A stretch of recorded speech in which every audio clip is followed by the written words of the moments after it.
ఈ పరిసయ్యుల ఆత్మ కలిగినటువంటి వారు బహిరంగముగా పవిత్రులుగా కనిపిస్తారు, అంతరంగముగా పాపులుగా జీవిస్తారు. దాన్ని ఇంగ్లీష్లో నేనేమి చెప్పానంటే public saints but private sinners.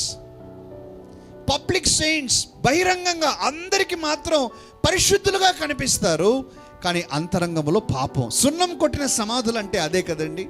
మనం సమాధుల తోటలోనికి వెళ్తే సమాధుల తోటలో వారి వారి స్తోమతను బట్టి సమాధులు అంతకు మించి అంతకు అందంగా కనిపిస్తాయి.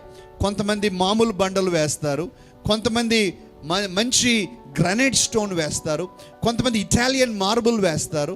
ధనం ఉన్నటువంటి వారు చాలా చక్కగా డెకరేషన్ చేసి అది పెడతారు. బయట ఎంత సుందరంగా కనిపిస్తుందో లోపలంత సుందరంగా ఉందా సమాధి?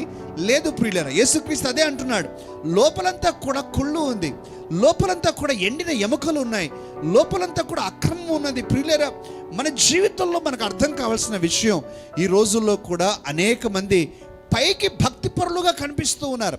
పైకి మాత్రం చక్కగా నేను దేవుని సేవకుడిని, నేను దేవుని యందు భక్తి కలిగిన విశ్వాసిని, దేవుని వాక్యాన్ని అనుసరించే వ్యక్తిని అన్నట్లుగా కనిపిస్తూ ఉన్నారు, కానీ అంతరంగంలో మాత్రం పాపం దాగి ఉంది. ఇంకో మాటలు చెప్పాలంటే ఈ రోజుల్లో ఉన్నటువంటి ఒక బలహీనత, ఈ తరానికి ఉన్న ఒక బలహీనత, ఈ తరము కొరకు ఈ తరములో ప్రయాసపడే ఒక బలహీనత ఏంటంటే కేవలము చూచే వారి కొరకు జీవించటం. నా మాట ఆలోచిస్తున్నారా? చూసేవారి కొరకు జీవించటం అంటే అవతల వారి కొరకు జీవిస్తూ ఉన్నారు.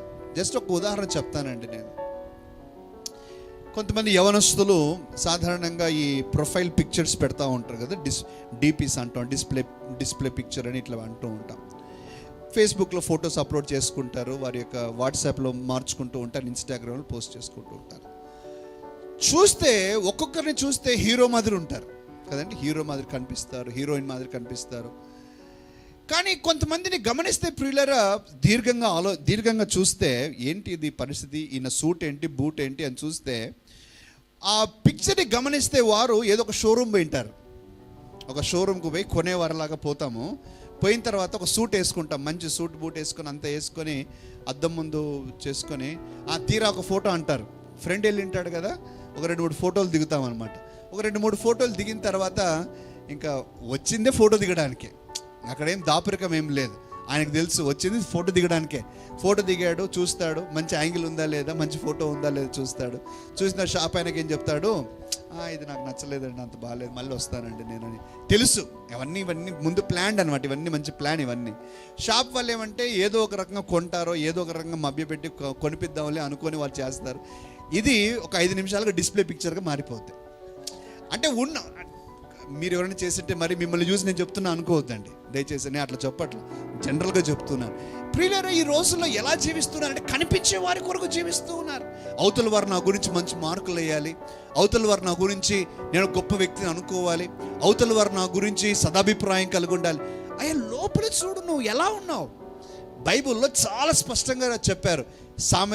సమూయేలు గ్రంథంలో ఏమంటూ ఉన్నాడు, మనుష్యులు పైరూపమును లక్ష్య పెట్టుదురు కానీ దేవుడు అంతరంగమును లక్ష్య పెట్టును.